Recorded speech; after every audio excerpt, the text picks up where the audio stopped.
ہمارے درمیان میدان خطابت کے شہسوار علماء کرام موجود ہیں. الحمدللہ آتمامی حضرات ان سے بخوبی واقفیت رکھتے ہیں.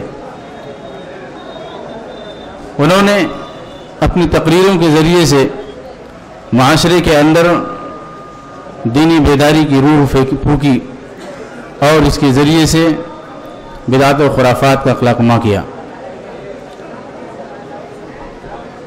انہی فہرست میں ایک نام فضیلت الشیخ مصطفیٰ اجمل مدنی حفظہ اللہ استاد جامعہ اسلامیہ کوثر ممبرہ بھی ہے.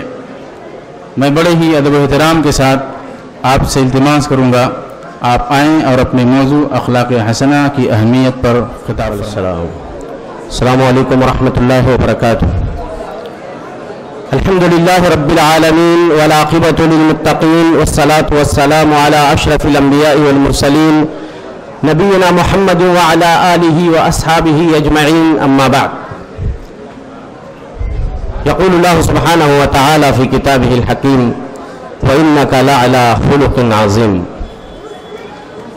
ظالم سے لیا ظلم کا بدلہ نہ کسی وقت، مارا بھی تو اخلاق کی تلوار سے مارا. امیر جماعت حضرت مولانا عبدالسلام سلفی حفظہ اللہ، جماعت کے بے لوث خادم دائی اور مبلغ فضیلت الشیخ ظفر الحسن مدنی حفظہ اللہ اور اس ادارے کے بانی اور محتمم حضرت مولانا جلال الدین فیضی حفظہ اللہ، دیگر علماء کرام، حاضرین اعظام، خواتین ملت، عزیز بچوں، ہماری شریعت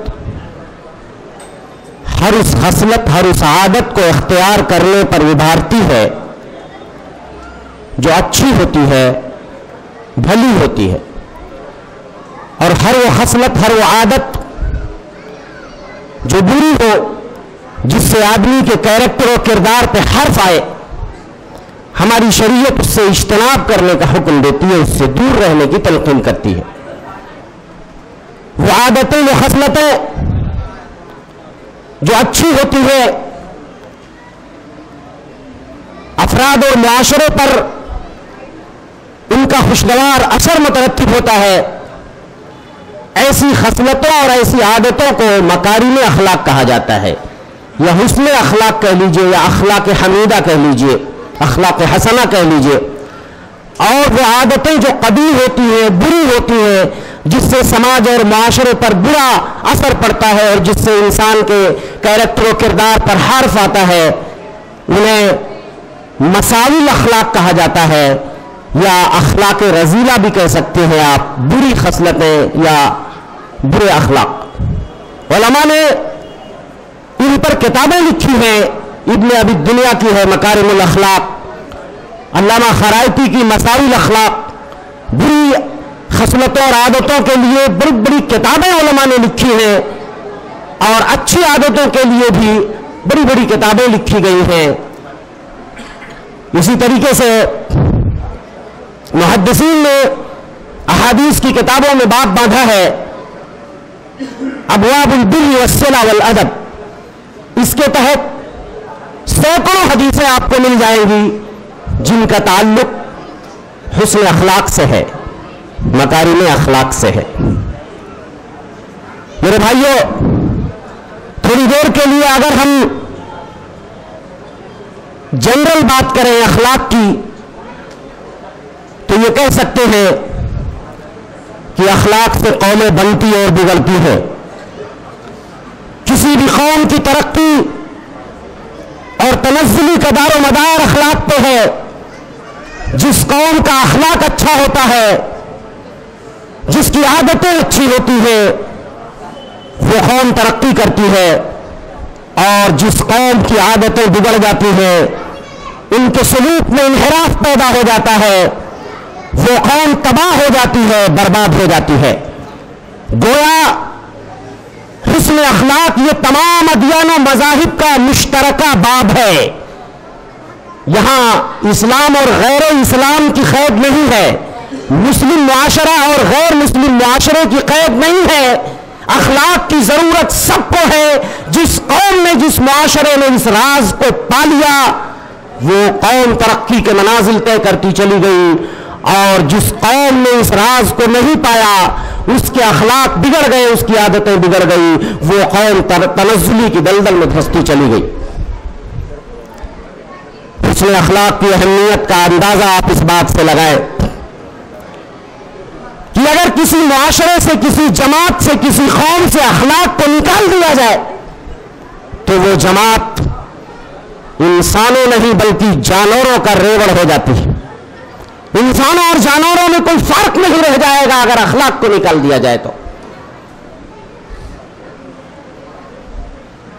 جس قوم میں ظلم و بربریت پھیل جائے، قتل و غارت گری عام ہو جائے، وہاں سے امن و سکون غائب ہو جاتا ہے۔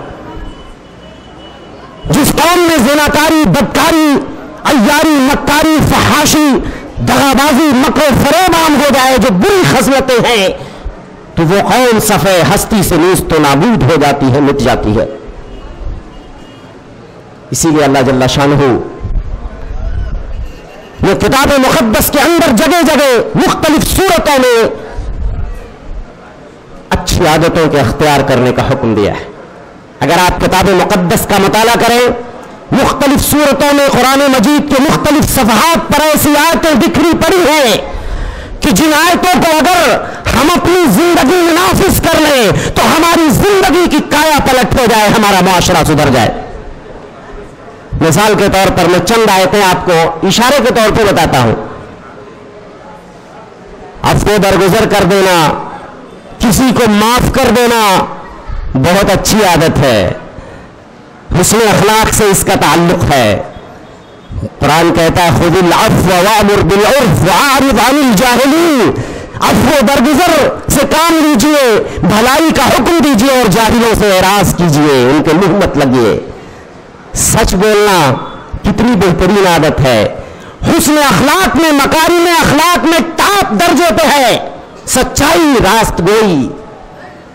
قرآن کہتا ہے یا ایھا الذین آمنوا اتقوا اللہ وکونوا مع الصادقین، اے ایمان والو اللہ سے ڈرو اور سچوں کے ساتھ ہو جاؤ۔ عدل و انصاف کتنی بہترین خصلت اور عادت ہے۔ عدل و انصاف بھی اگر مکارم اخلاق کی فہرست بنائی جائے تو ٹاپ درجے میں آئے گا عدل و انصاف۔ قرآن کہتا ہے ان اللہ یأمر بالعدل والاحسان وإیتاء ذی القربى وینہی عن الفحشاء والمنکر والبغی یعظکم لعلکم تذکرون، بے شک اللہ عدل و انصاف کا حکم دیتا ہے، احسان جیسی صفت، احسان جیسی اچھی عادت کا حکم اللہ دیتا ہے، عدل و انصاف کا حکم اللہ دیتا ہے، قرابت داروں کو دینے کا، صلہ رحمی کا حکم اللہ دیتا ہے، وینہی عن الفحشاء والمنکر والبغی، زناکاری، فحاشی اور ظلم و زیادتی اور اسی طریقے سے منکر چیزوں سے اللہ جل شانہ روکتے ہیں۔ یعظکم لعلکم تذکرون، نہ جانے کتنی آیتیں ہیں جو ہمیں درس دیتی ہیں کہ لوگوں اپنے اخلاق کو سدھار لو، اپنے اطوار کو بدل لو، اپنے کیریکٹر کو سدھار لو، اپنے کیریکٹر اور کردار کو سدھار لو، اس پہ کبھی کوئی حرف نہ آئے، حسن اخلاق کو اختیار کرو۔ یہ وہ چیز ہے جسے تو اللہ جل شانہ پسند فرماتے ہیں۔ کائنات کے امام مدنی سردار صلی اللہ علیہ وسلم ارشاد فرماتے ہیں ان اللہ یحب مکارم الاخلاق ویکرہ صفصافها، بے شک اللہ مکارم اخلاق کو پسند کرتا ہے اور گھٹیا عادتوں کو، غلیظ عادتوں کو اللہ جل شانہ ناپسند فرماتے ہیں۔ دوسری حدیث میں فرمایا اللہ کے رسول صلی اللہ علیہ وسلم نے ان اللہ کریم یحب الکرم ویحب معالی الامور ویکرہ صفصافها، بے شک اللہ کریم ہے، کرم کو پسند کرتا ہے، بڑی اچھی صفت ہے کرم کرنا، اللہ کرم کو پسند کرتا ہے، اللہ اچھی عادتوں کو پسند کرتا ہے، بری خصلتوں اور بری عادتوں کو ناپسند کرتا ہے۔ کتنی حدیثیں ہیں حسن اخلاق کے باب میں جس سے حسن اخلاق کی اہمیت اور فضیلت کا اندازہ ہوتا۔ میں چند حدیثیں آپ کی خدمت میں رکھتا ہوں، آپ کی حیرت کی انتہا نہیں رہے گی کہ اپنے اخلاق کو بہترین بنا لینے سے، اخلاق کو سجا لینے اور سنوار لینے پر اتنی فضیلت اور اس قدر اجر و ثواب کا وعدہ کہ تھوڑی دیر کے لیے آپ سوچنے پر مجبور رہ جاؤ گے، یار حسن اخلاق میں آخر کون سا ایسا کمال ہے کہ اللہ اتنا بڑا مقام عطا کر رہا ہے۔ فرمایا اللہ کے رسول صلی اللہ علیہ وسلم نے ان المؤمن لا یدرک بحسن خلقه درجۃ الصائم القائم، ایک مومن آدمی اگر اپنے اخلاق کو بہترین بنا لے تو ایک تہجد گزار اور روزے دار کے مقام کو پہنچ جاتا ہے۔ اور دوسری حدیث میں اللہ کے رسول نے فرمایا ما من شیء اثقل فی میزان العبد یوم القیامۃ من حسن الخلق، قیامت کے دن بندے کے نامہ اعمال میں حسن اخلاق سے زیادہ کوئی چیز وزن نہیں ٹھہرے گی۔ عقیدہ توحید کے بعد، لا الہ الا اللہ کے بعد کوئی چیز بندے کے میزان اور ترازو میں بھاری نہیں ہوگی۔ کیا کمال ہے آخر حسن اخلاق میں؟ آپ سوچتے ہو گے حسن اخلاق صرف یہ ہے کسی سے ملا جائے تو تھوڑا سا مسکرا دیا جائے، بھی مسکراہٹ کا بھی تعلق حسن اخلاق سے ہے، میں اس کا انکار نہیں کرتا، اور نبی نے تو یہاں تک کہہ دیا تبسمک فی وجہ اخیک صدقہ، تمہارے بھائی کے سامنے تمہارا مسکرا دینا یہ صدقہ ہے۔ دوسری حدیث میں فرمایا لا تحقرن من المعروف شیئا ولو ان تلقى اخاک بوجہ طلق، کہ تم بھلائی کی کسی چیز کو حقیر مت سمجھو، چاہے اپنے بھائی سے مسکراتے ہوئے چہرے سے ملو۔ لیکن کیا یہی کل اخلاق ہے؟ یہی کل اثاثہ ہے کہ ہم نے اپنے بھائی کے سامنے مسکراہٹ بکھیر دی، معاملہ ختم ہو گیا؟ نہیں، مسکراہٹ مصنوعی بھی ہو سکتی ہے، مسکراہٹ زہریلی بھی ہو سکتی ہے۔ کتنے لوگوں کو دیکھا جاتا ہے کہ دلوں میں بغض ہے، عداوت ہے، نفرت ہے، لیکن ملتے ہیں تو تھوڑا سا مسکرا دیتے ہیں۔ میرے بھائیو، یہ جو مقام دیا گیا ہے حسن اخلاق پر، اس قدر اجر و ثواب کا جو وعدہ کیا گیا ہے، یہ جہاد ہے نفس کے ساتھ۔ اس کے لیے روح کی، باطن کی اور قلب کی اصلاح کرنی پڑے گی، اپنے نفس کو پر جبر کرنا پڑے گا، آپ کو، ہمیں اپنے نفس کو مجبور کرنا پڑے گا۔ یار حسن اخلاق تو یہ ہے کسی نے ظلم کیا ہے تو اسے معاف کر دیا جائے، اس کے لیے دل گردہ چاہیے۔ کسی نے محروم کیا ہے تو اسے عطا کر دیا جائے، کوئی جان کا دشمن ہے اسے معاف کر دیا جائے، کوئی بھاگ رہا ہے، رشتے کو کاٹ رہا ہے تو رشتے کو جوڑ لیا جائے۔ کہنے کو تو بڑا آسان لگتا ہے لیکن اس پہ عمل کرنا بہت مشکل ہے، کہ کوئی ہمارے اوپر ظلم کر رہا ہے صاحب تو ہم اس کو معاف کیسے کر دیں؟ ہمارے ماں کوئی ہمارے ساتھ رشتہ کاٹ رہا ہے تو ہم اس سے جوڑیں کیسے؟ ہمارے ماں تو لوگ فخر سے کہتے ہیں ارے ہم بھی کھا صاحب ہیں، ایک بالشت کوئی بھاگے گا تو ایک ہاتھ بھاگیں گے، ایک ہاتھ بھاگے گا تو 10 ہاتھ بھاگیں گے۔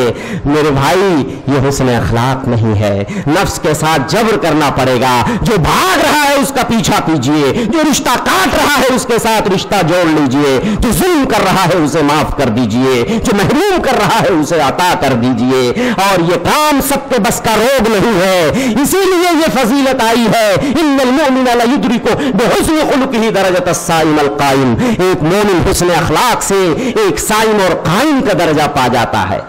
ایسے نہیں دے دیا گیا ہے، اتنا آسان حلوہ نہیں ہے، گول گپا نہیں ہے کہ آپ اسے کھا لیجئے۔ نفس کے ساتھ جبر کرنا پڑے گا، اپنے نفس کو مجبور کرنا پڑے گا، اپنے نفس کو اچھی عادتیں اختیار کرنے پہ انسان کو مجبور کرنا پڑے گا۔ اور جب انسان ایسا کرنے میں کامیاب ہو جائے گا تو بشارت سنیے، حسن اخلاق پر نبی محترم فرماتے ہیں، ابو امامہ باہلی کی مشہور حدیث انا زعیم ببیت فی ربط الجنہ لمن ترک المراء وان کان محقا، میں جنت کے نچلے تلے میں ایک محل کی ضمانت لیتا ہوں، کس کے لیے؟ جو لڑائی جھگڑا چھوڑ دے، چاہے حق پر ہی کیوں۔ لڑنا جھگڑنا اچھی خصلت نہیں، اس کا شمار بری عادتوں میں ہوتا، بری عادتوں میں چھوڑ دیجیے اس بری عادت کو۔ میں اس کے لیے جنت کے نچلے تلے میں ایک محل کی ضمانت لیتا ہوں۔ انا زعیم ببیت فی وسط الجنہ لمن ترک الکذب وان کان مازحا، میں جنت کے نچلے طبقے میں ایک محل کی ضمانت لیتا ہوں جو کہ جھوٹ کو چھوڑ دے، چاہے وہ مذاق کے طور پر بھی کیوں نہ ہو۔ مذاق میں بھی شائستگی کا مظاہرہ کرنا پڑے گا، ہمیں بد تہذیبی اور بد اخلاقی سے بچنا ہوگا۔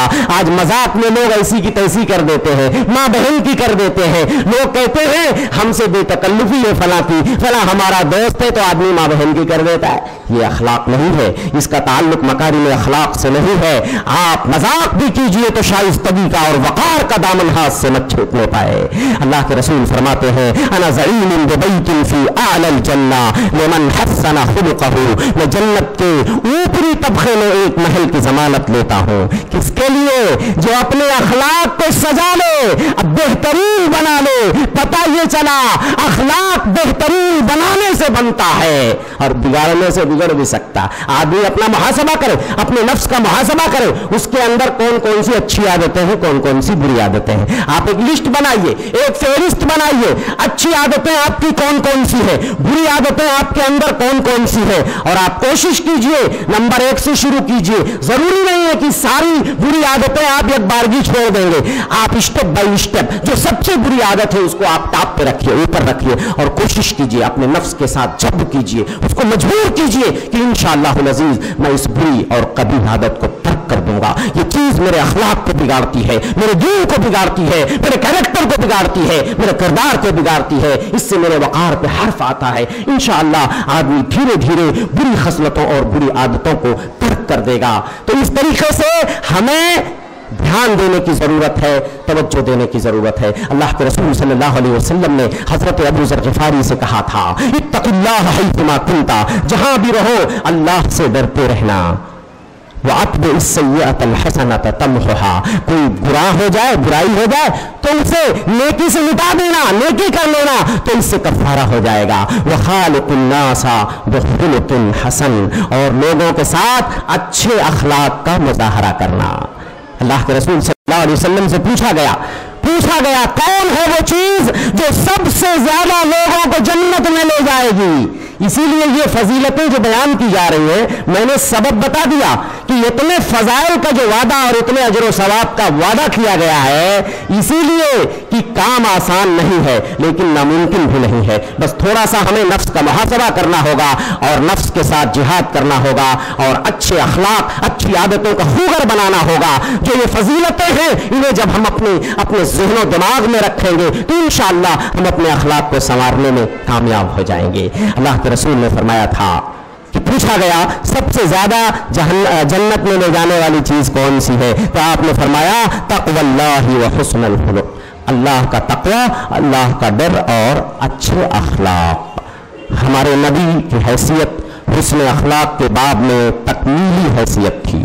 آپ سے پہلے بہت سے انبیاء آئے, بہت سے مصلحین آئے, ریفارمرز آئے, سبوں نے اپنی اپنی قوم کو اچھے اخلاق کا درس دیا, لیکن کوئی آمنہ کے لال کے جیسا نہیں آیا جس نے اخلاق کے تمام گوشوں کی تکمیل فرما دی, اور جتنا کہا اسے برت کر عملی زندگی میں دکھایا, اور جتنا کہا اس سے کہیں زیادہ عمل کر کے دکھایا. دوسرے لوگوں کا حال, اگر بہت سے مصلحین اور ریفارمرز کی سیرت کو آپ پڑھیں گے, جتنا لوگوں کو کہا اتنا کیا نہیں. لوگوں سے تو کہا یہ اچھی چیز ہے اس کو کر لینا, لیکن خود شاید عمل کرنے میں ناکام ہو گئے. لیکن قربان جائیے محمد عربی صلی اللہ علیہ وسلم پہ, جتنا کہا اس سے کہیں زیادہ عمل کر کے دکھایا, کہیں زیادہ اس پہ عمل کر کے دکھایا. اسی لیے قرآن نے آپ کو اخلاق کے اعلیٰ مقام پر فائز کرتے ہوئے کہا وَإِنَّكَ لَعَلَىٰ خُلُقٍ عَظِيمٍ, اے نبی آپ حسن اخلاق کے اعلیٰ مقام پر فائز ہیں. کسی نے حضرت عائشہ سے پوچھا یا ام المؤمنین اخبرینی بخلق رسول اللہ صلی اللہ علیہ وسلم, مجھے رسول کے اخلاق کے بارے میں بتا دیجئے. تو اماں نے کہا اما تقرأ فی القرآن قول اللہ عز وجل وإنک لعلی خلق عظیم, کیا تم قرآن میں اللہ کا فرمان نہیں پڑھتے وإنک لعلی خلق عظیم. ہمارے نبی کی حیثیت وَقَانَ خُلُقُهُ الْقُرْآنِ, آپ نے قرآنی تعلیمات میں اپنے آپ کو ڈھال لیا تھا, اس لیے آپ کا وہی اخلاق تھا جو کچھ قرآن میں ہے, وہی آپ کا اخلاق تھا. آپ دیکھ لیجئے معاشرے کے دبے کچلے لوگوں کو آج کون گھاس ڈالتا ہے, جو کمزور ہے, ضعیف ہے. آپ ضعیفوں کو سہارا دیتے تھے. ایک لوڈی آتی تھی, جو ضرورت ہوتی تھی آپ کا ہاتھ پکڑ کے لے جاتی تھی اور کہتی تھی یہ میرا کام کیجئے. کائنات کے امام کبھی نہ نہیں بولتے تھے, کبھی نہ نہیں بولتے تھے. غلاموں کی کیا حیثیت ہوتی ہے, لیکن